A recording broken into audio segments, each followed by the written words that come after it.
Olá, sejam todos e todas muito bem-vindos e bem-vindas. Ela é graduada em Medicina pela Universidade Nacional da Colômbia em 1991. É médica pesquisadora da Fundação de Medicina Tropical, Dr. Heitor Vieira Dourado, a FMT-HVD, e pesquisadora do Instituto Leônidas e Maria Deane. É membro também do Comitê de Ética em Pesquisa da Universidade Federal do Amazonas e atualmente é orientadora do programa de pós-graduação em doenças tropicais e infecciosas da Fundação de Medicina Tropical aqui de Manaus, em convênio com a Universidade do Estado do Amazonas, a UEA. O Real Time Entrevista de hoje tem uma boa conversa com a pesquisadora Flor Espinosa. Doutora, muito obrigado mesmo por atender o nosso convite. E o assunto que está na ordem do dia é várias cidades, vários estados liberando o uso de máscaras em ambientes abertos. A senhora fez questão de dar entrevista com máscara. Nós do Real Time já estamos todos com os protocolos vacinais completos. E eu lhe pergunto, essa medida dos governos do estado, das prefeituras, é adequada nesse momento na sua avaliação? Muito obrigado. Muito obrigada a você pelo convite, muito grata por estar aqui. Do ponto de vista de um gestor que tem que tomar decisões, então ele faz suas decisões com base em alguns indicadores. O que está permitindo que muitos gestores tomem essa decisão é a diminuição na pressão por leitos hospitalares. Isso significa que na medida que se reduzem os casos, e a gente vê uma tendência na redução dos casos, na medida em que se reduz o número de casos graves, que são aqueles que vão demandar o sistema de saúde com internações e às vezes com internação em UTI. E esses casos graves tendo a potencialidade de evoluir para óbito. Então, na medida em que se tem a tendência de reduzir esses números de casos mais graves, há uma tendência a reduzir a pressão do sistema de saúde e é isso que pode permitir o relaxamento de algumas medidas por parte dos gestores. Do ponto de vista do infectologista, a gente não é muito feliz com a medida. Favorável? Não é muito favorável. Por quê? Porque eu quero insistir, especialmente para as pessoas que nos assistem, que o Covid-19 é uma doença para a gente não ter. Então, não é suficiente que a gente, caso chegue a adoecer e precisar de um leito, a gente tenha acesso a esse leito. O importante é não adoecer. E a única maneira de garantir não adoecer é não se infectar. E desse ponto de vista, a máscara é um elemento fundamental. A gente usando a máscara adequadamente reduz muitíssimo a possibilidade de a gente vir a se infectar e vir a adoecer. A gente não sabe quem daqueles que se infectam adoece. A gente não sabe quem daqueles que adoecem fazem uma forma grave da infecção. E a gente não sabe quem daqueles que fazem uma forma grave vão morrer. Mas também a gente não sabe quem daqueles que se infectaram e adoeceram vai ficar com sequelas. Então, definitivamente, é uma infecção para não se ter. Por isso que se recomenda o uso de máscara. Doutora, um outro aspecto que os gestores públicos estão sendo chamados a decidir, não é só o uso da máscara que está na pauta deles, é os grandes eventos. Como é do ponto de vista dos infectologistas, vocês lá da Fiocruz, vocês abrem os olhos com medo para essas ações? Sim, a gente entende que existe uma sequência, né? Primeiro a liberação da máscara em espaços abertos, depois a liberação da máscara em espaços abertos em que há aglomerações e posteriormente a liberação da máscara em espaços fechados. Eles se sentem muito confortáveis com essa medida, mas a gente precisa esclarecer que não é somente o ambiente aberto, ou seja, que o ambiente aberto não me protege totalmente de uma infecção. Se a gente tem proximidade entre uma pessoa e outra, a possibilidade que uma pessoa infecte alguém que não está, existe, mesmo que seja num ambiente aberto. Obviamente que o risco não é tão grande quanto num ambiente fechado. Mas você veja, todos esses eventos que o senhor descreveu envolvem emoções.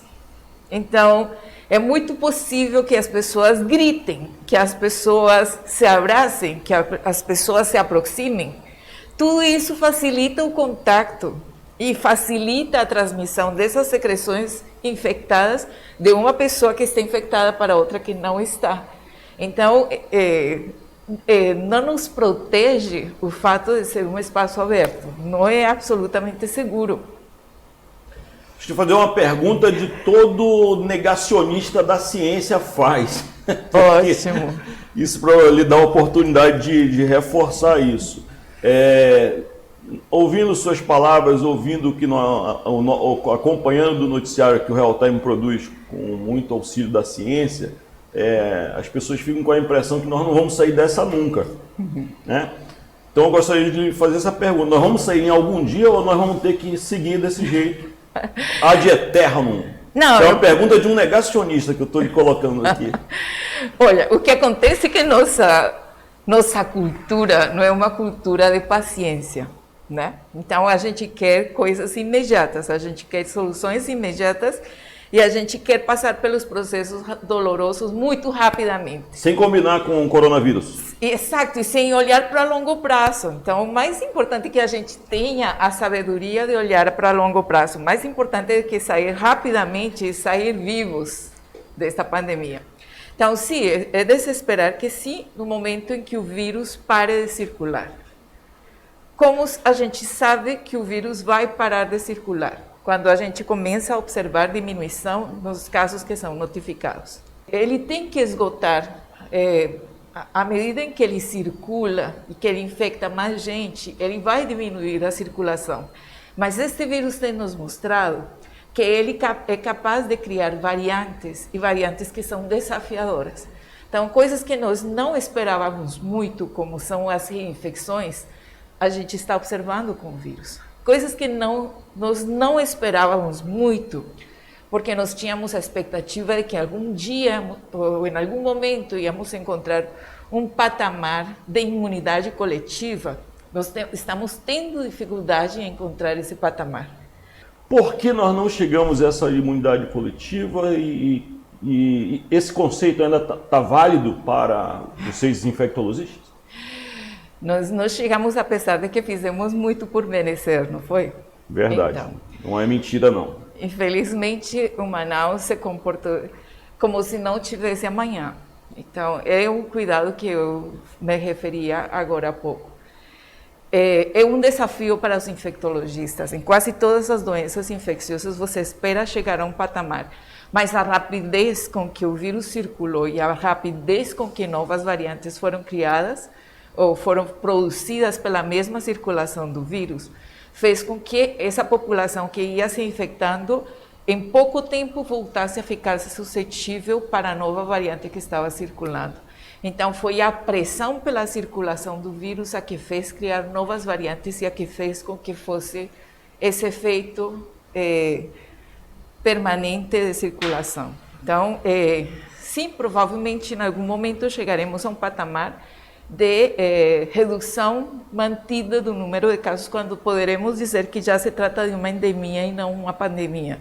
Voltando só um pouquinho na questão das máscaras. Toda vez que se fala na liberação das máscaras em áreas públicas, em áreas abertas, a senhora já fez uma referência de que nas áreas públicas e nas áreas abertas há o contágio, mas eu me preocupo com a questão do transporte.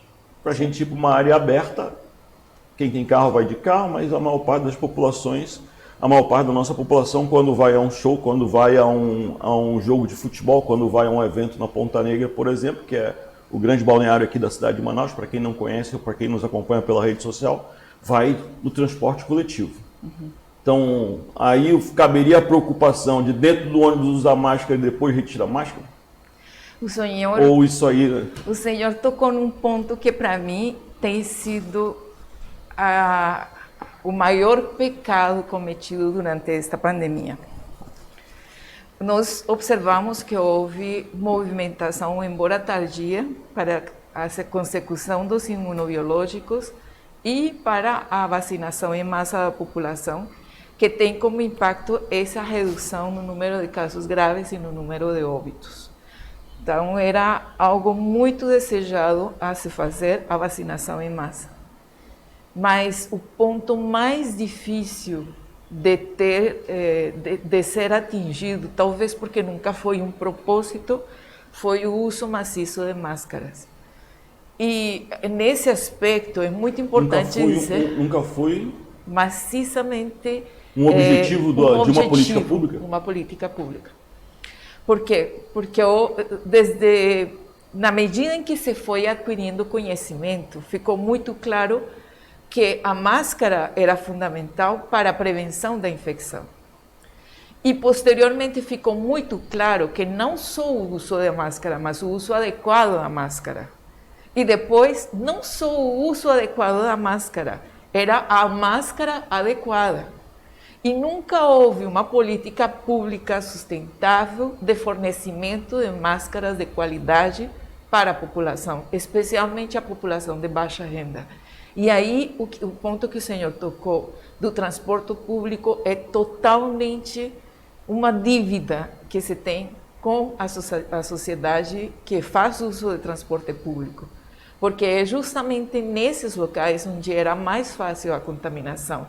Porque nós moramos numa cidade que é uma cidade quente, abafada, onde as pessoas suam. Então, era muito necessário passar a informação para a população que essa máscara usada adequadamente era o que ia realmente proteger sua vida e a vida da sua família. Doutora Flor Espinosa, eu queria sair um pouco dessa questão da prevenção da máscara e entrar muito na sua seara de pesquisa, né? O coronavírus ele já está conosco aí desde 2020. Certo. Né? Em março de 2020 morreu o primeiro amazonense, né? Em abril nós tivemos o pico da primeira onda, salvo erro de memória, morrendo 300, 400 pessoas por dia em Manaus. Em agosto de 20, uma redução abrupta de casos até novembro de 2020, quando aos poucos foi crescendo. Em dezembro chegou a variante Gama, que foi chamada de Gama, né? Na época tinha um outro nome que eu não vou falar aqui. Mas chegou a Gama em final de dezembro, no dia 26 de dezembro, eu estava de plantão no trabalho, onde, no outro emprego que eu tinha, houve aquela movimentação de motorista de Uber, comerciantes no centro, mais de 300 mil pessoas nas ruas em Manaus. 15 dias depois, os hospitais começaram a lotar. No dia 14 de janeiro de 2021, faltou oxigênio nos hospitais e nós iniciamos ali uma escalada terrível de 300, 400 casos de mortes por dia e de novo só fomos ter baixa lá em maio, junho, isso muito mais cedo por conta da vacinação que havia começado. Nós estamos agora num período de baixa. Devemos temer novembro, devemos temer dezembro deste ano? Nós ainda não sabemos.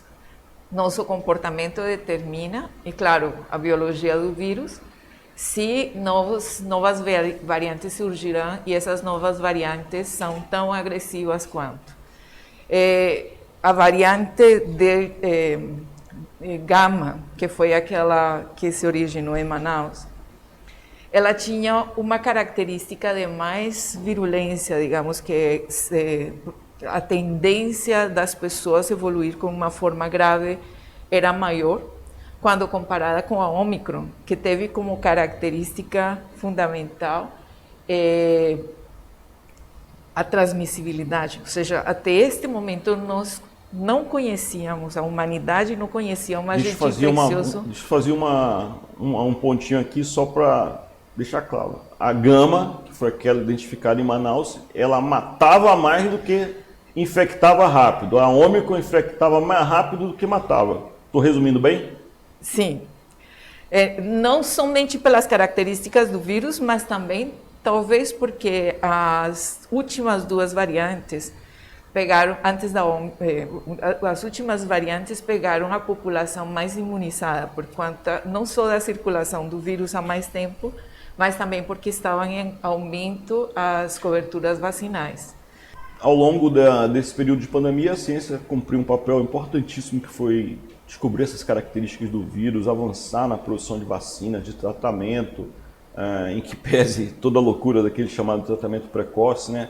E das críticas feitas àquele estudo feito aqui em Manaus com cloroquina e hidroxicloroquina, que foi alvo de vários senadores daquela CPI lá, de maneira bastante, que eu considero até criminosa, os ataques feitos aos pesquisadores da Fundação aqui em Manaus.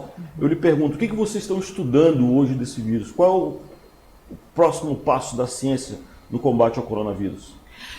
E temos muitos desafios. Então, uma coisa que a gente se pode dizer que teve algum legado que a pandemia deixou, tem sido a velocidade com que o conhecimento tem avançado.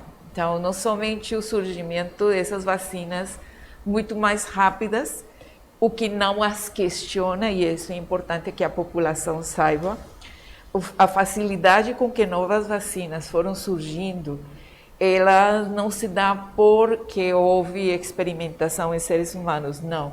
Muito pelo contrário, é porque já se tinha um conhecimento em evolução e está sendo aprendido a lidar mais rápido com esse conhecimento. Então, a produção de vacinas foi muito mais acelerada. O surgimento de medicamentos que agem especialmente na etapa de internação dos casos graves. Mas eu acho que talvez o legado maior é a vigilância epidemiológica, então, eventos sentinelas que podem fazer detectar precocemente um problema como este. Doutora Flor Espinosa, muito obrigado mesmo. Eu só queria deixar um espaço para a senhora reforçar o pedido que as pessoas se previnam. Muito obrigada pelo convite. Eu gostaria de insistir à população que nos assiste que neste caso do vírus SARS-CoV-2 que causa o Covid-19, o mais importante é a gente não se infectar, porque não se infectar garante que você não terá uma evolução para uma forma grave e provavelmente o óbito, que não só enluta a sua família, mas que vai dificultar a sobrevida dos seus filhos, que vai dificultar a maneira como sua família se desenvolve, vive, enfim. Então, é muito importante que a gente leve isso em consideração no momento em que está vestindo uma máscara ou quando deve comparecer a tomar as vacinas. Então, neste momento, toda a população deveria estar procurando sua terceira e, em alguns casos, a quarta dose de vacina. Então, por favor, não deixe de se vacinar. Muito obrigado mesmo. Fica a dica, está aí o recado, prevenção é essencial. Nós do Health Time 1 aqui cumprimos todos os protocolos recomendados pela ciência. Eu, por acaso, já estou com a minha terceira dose, esperando a quarta dose para me imunizar e recomendo a todos que façam o mesmo. Se você gostou dessa entrevista, curta. Se você gostou mais ainda, curta, comente, compartilhe, deixe aí sua opinião, isso é muito importante para nós. Siga-nos nas nossas redes sociais, no Facebook, Twitter, Instagram e agora também no TikTok. Considere assinar o nosso canal no YouTube, o Health Time 1. Foi muito bom, valeu e até uma próxima oportunidade.